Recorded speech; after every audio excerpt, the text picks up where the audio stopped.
Classificação indicativa. Livre para todos os públicos.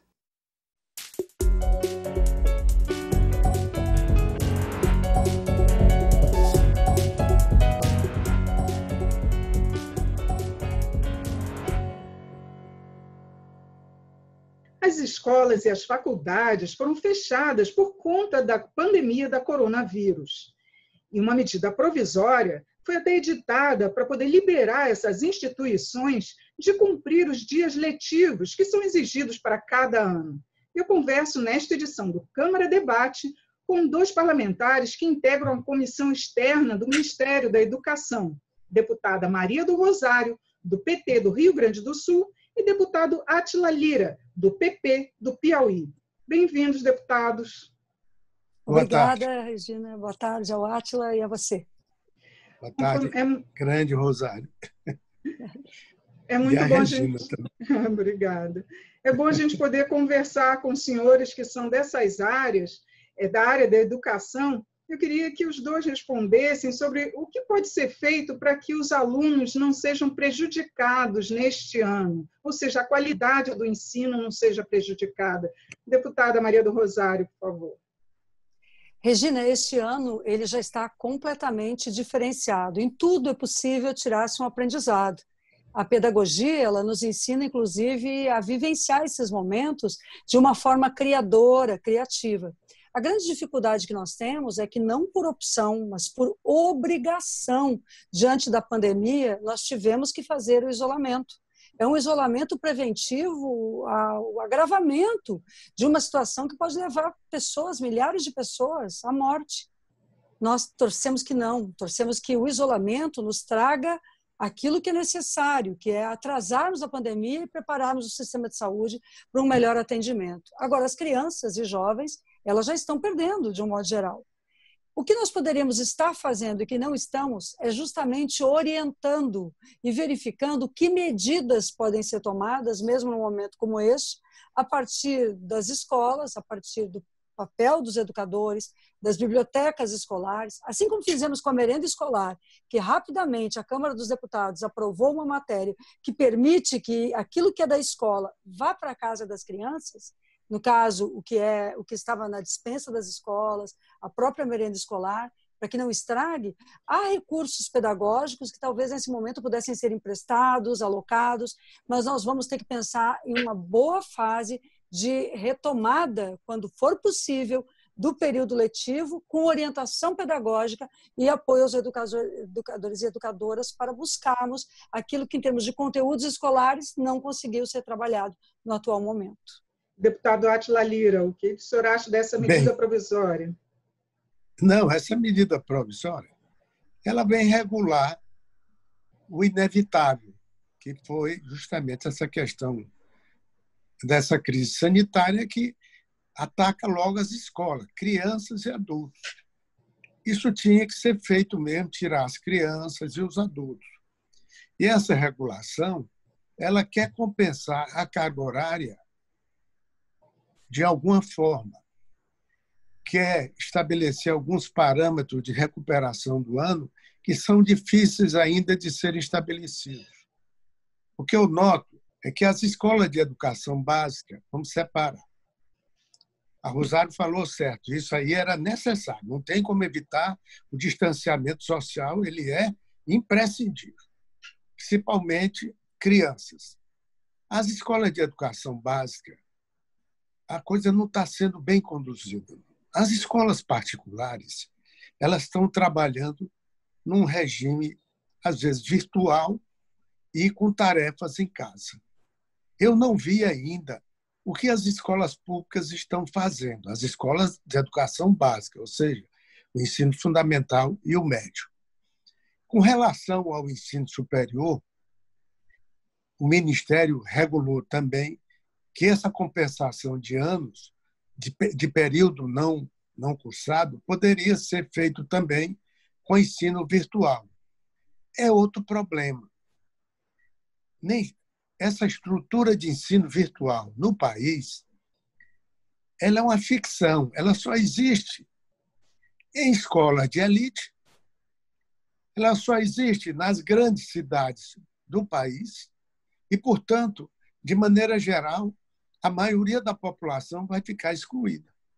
O que nós temos que ver isso concomitante com o reinício do processo de reduzir o distanciamento social, que só deve acontecer por orientação do Ministério da Saúde, da Organização Mundial de Saúde. Cada estado, cada cidade vai medir se pode ou se não pode, para que não possa prejudicar o reinício desse, vamos dizer, desse retorno às atividades normais. Então, o calendário escolar ele vai ter que ser refeito a partir do momento que nós entrarmos num processo de normalidade. E foi inevitável. Portanto, nós não somos obrigados a terminar o ano no final do ano, inventando 1001 soluções. Não, nós vamos entrar no ano de 2021 procurando recuperar o aprendizado das crianças, dos jovens e recuperando as escolas de ensino superior, que devem gradualmente retornar em função das tarefas de laboratório, que as escolas podem muito bem dosar para evitar aglomeração dentro das próprias escolas.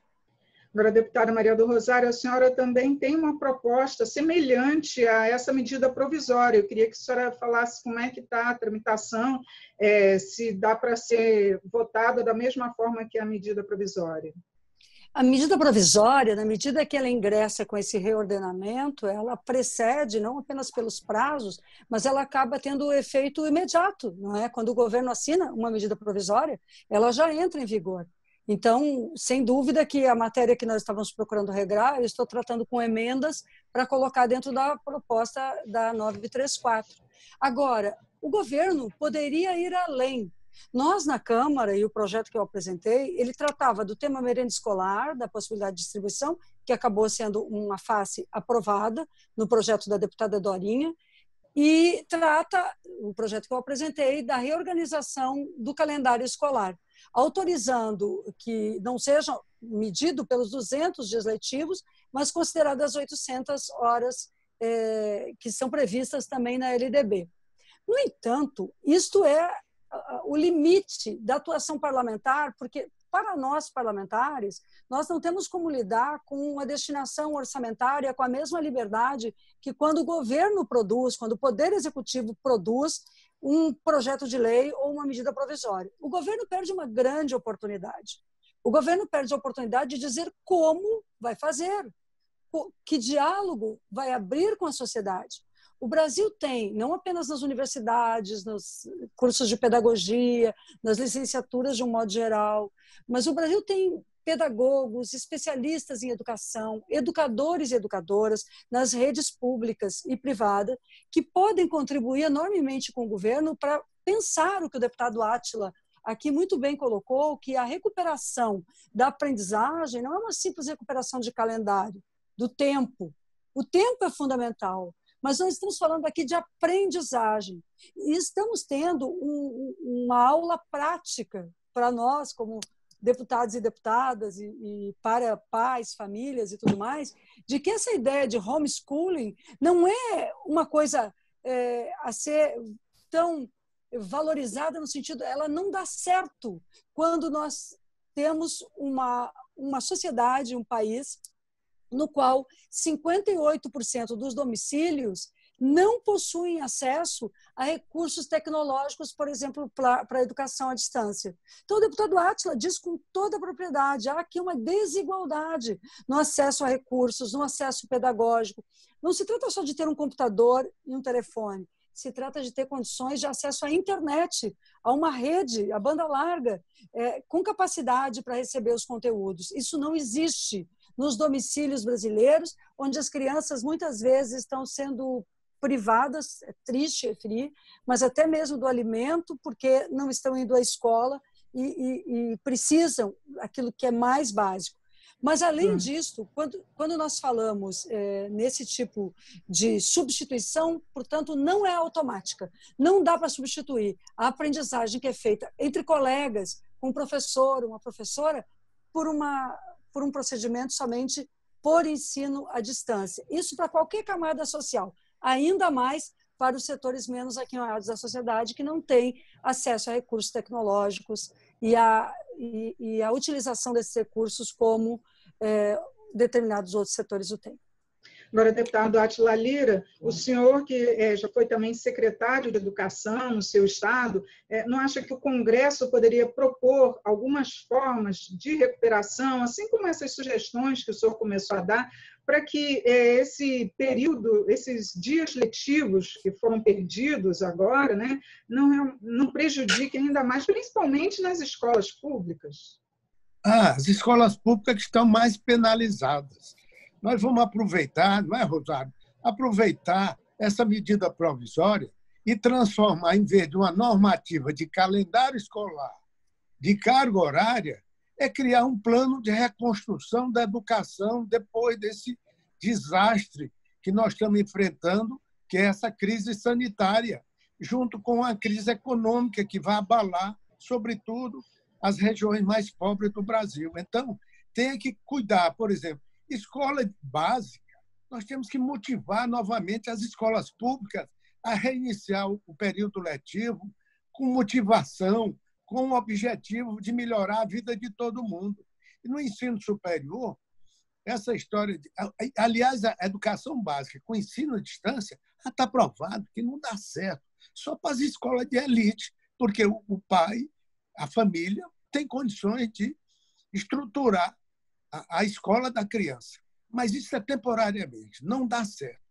O ensino é pessoal, com professor, com auxiliar de classe. E no nível superior, os cursos de ensino à distância na área de saúde não tem cabimento, tem que ser mesmo o ensino presencial. Então, nós temos que agora, depois, junto com essa crise de recuperação sanitária, nós temos que entrar com a recuperação educacional, procurando criar meios para o ensino público e incentivos para que as escolas privadas de nível superior e as escolas públicas retomem, não como se fosse um outro dia que voltou a ser normal. Não vai ser normal tão cedo. Nós temos já uma crise que pode se alongar durante muito tempo e nós temos que criar motivações e meios para que todos enfrentem, eu acho, o maior desastre que já aconteceu na vida do Brasil. Para deputados, até a deputada Mariana Rosário lembrou um outro tema que foi discutido muito na Câmara, que é o homeschooling, que é a educação domiciliar. Inclusive, tem um artigo dizendo que essa quarentena é uma amostra, uma propaganda contrária a essa educação familiar. Eu queria que os dois avaliassem se é possível ainda se discutir a educação dentro de casa só pelos pais, se teria condições realmente de ser aprovada aqui no Brasil. Diferente do que possa parecer muitas vezes para os leigos, a educação familiar, que tem seus objetivos, ela é totalmente diferente da educação escolar, que é baseada em conteúdos, em processos pedagógicos, que é um processo complexo, que verifica situações de aprendizagem.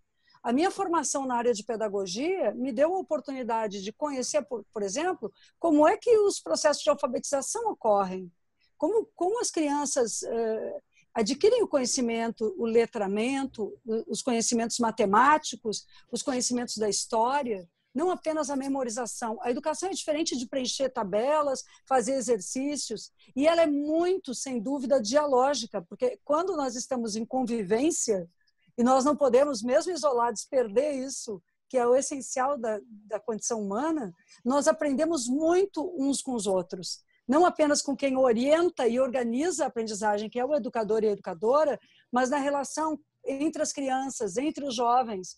Valores éticos também, mas também os conteúdos. Muitas vezes, em um grupo que estuda matemática, por exemplo, nas séries iniciais, é uma criança no diálogo com a outra que faz a outra acelerar seus conhecimentos naqueles aspectos que ela não havia percebido.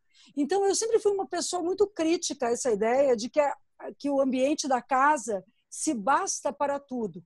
É uma oportunidade, um direito da criança, um direito de todo ser humano, a convivência dentro de padrões comunitários, a partir das bases da formação familiar, que são relacionadas à formação de valores humanos, de valores que dizem respeito justamente à família e que somente a ela dizem respeito.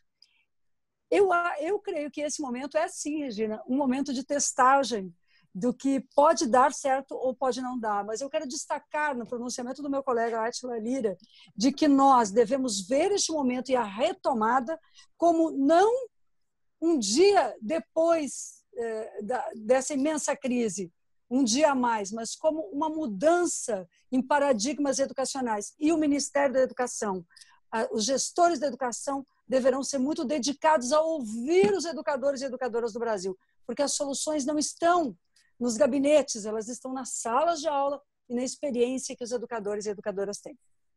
E o senhor, deputado Átila Lira, qual a sua posição? Essa tese da homeschool, isso é uma experiência que ocorreu nos Estados Unidos, é muito restrita, é religiosa, são os mormons. Já está provado, isso é uma coisa provada no mundo inteiro, que aprender é com os outros, é junto. A família tem um papel importante na vida escolar dos alunos, mas a interação do aluno com seu amiguinho, sua amiguinha de sala de aula, com o seu professor, o seu tio, como chama, isso é fundamental. E também, por exemplo, no ensino superior, essa história de aprender no computador, a gente aprende muito mais. É claro que o computador é fundamental, é complementar o aprendizado, mas o que a gente aprende muito mais é estudando com os outros, é estudando na biblioteca, é estudando no ambiente escolar. Isso é que a gente tem que olhar. Então, não tem a menor possibilidade de sair pensando, depois de uma experiência trágica como essa, que estudar em casa é a solução. É nada. Em casa, você tem que sair para a rua para conhecer os outros, para ouvir a ideia dos outros, é viver com as pessoas. A vida, se tem uma coisa que é socialista, é a vida. É viver com os outros e aprender com os outros. Tá certo. Deputados, muito obrigada pela participação de vocês aqui no programa Câmara Debate, e nós agradecemos também por o empenho na aprovação dessas medidas. Obrigada, Regina. É um prazer estar com o deputado Átila sempre. Que seja o melhor para o nosso Brasil. Grande professora. Ela é minha professora pedagoga lá. Foi minha presidente da Comissão de Educação. É uma mulher danada. E muito obrigado, honrado, Regina, de conhecê-la. Foi um prazer participar do programa. Obrigada pela sua audiência. Até a próxima.